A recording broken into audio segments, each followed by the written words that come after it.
आएंगी उस पर भी लगातार आपसे अपडेट लेते रहेंगे। फिलहाल के लिए आपका बहुत बहुत शुक्रिया अदा करना चाहेंगे तमाम तर जानकारी के लिए।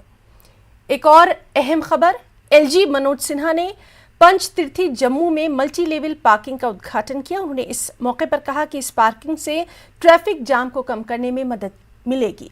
एलजी मनोज सिन्हा ने कहा कि जम्मू बस स्टैंड पर भी ऑटोमेटेड मल्टी लेवल पार्किंग का उद्घाटन किया गया और मुझे लगता है कि ग्राहक फास्टैग के जरिए पार्किंग शुल्क का भुगतान कर सकते हैं। एलजी ने इस मौके पर कहा कि हमें अपने नागरिकों को सभी सेवाएं प्रदान करनी चाहिए, लेकिन नागरिकों को भी इन सेवाओं के लिए भुगतान करना चाहिए। मनोज सिन्हा ने कहा कि आर्टिकल 370 हटने से पहले विकास कार्यों की गति बहुत कम थी और अब उससे रफ्तार मिली है।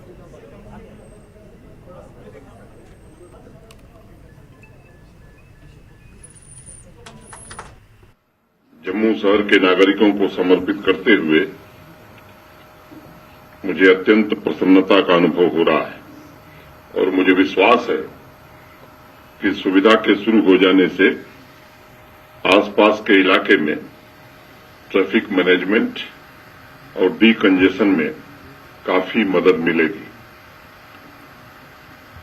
मैं शहरी विकास विभाग और यहां के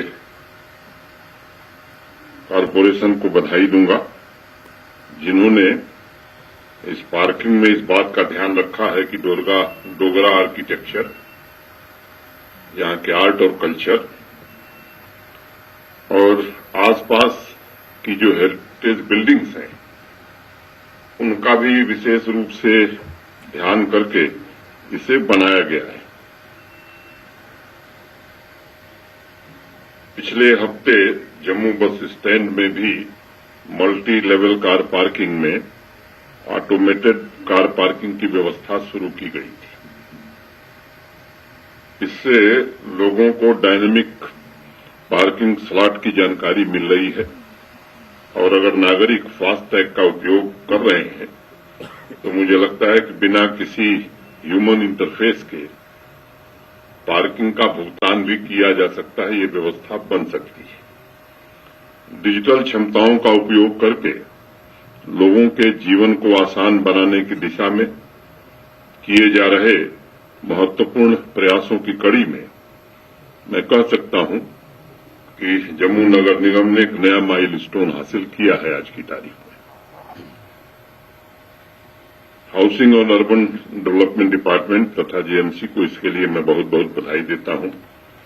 एक अध्ययन के मुताबिक सड़कों पर 15 से 20% ट्रैफिक दरअसल पार्किंग ढूंढ रही होती है और इसलिए मुझे लगता है कि पार्किंग की सुविधा और उसकी जानकारी अपने आप में ट्रैफिक को कंट्रोल करने में काफी सहायक होगी और सबसे जो बड़ी बात है, आम नागरिकों को इससे काफी राहत मिलेगी।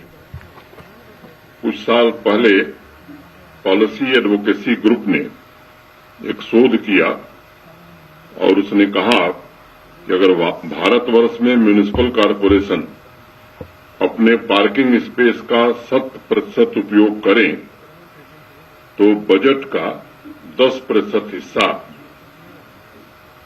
रेवेन्यू जनरेशन का पार्किंग स्पेस से मिल सकता है।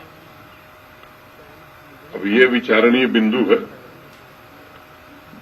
मुझे लगता है देर से सही, लेकिन उस दिशा में जम्मू ने कदम बढ़ाया है और मुझे उम्मीद है कि नॉन टैक्स रेवेन्यू कलेक्शन में इस तरह की जो प्रोजेक्ट्स हैं शहरों और संस्थाओं को सस्टेनेबल बनाने में काफी मदद करें। सब इंस्पेक्टर भर्ती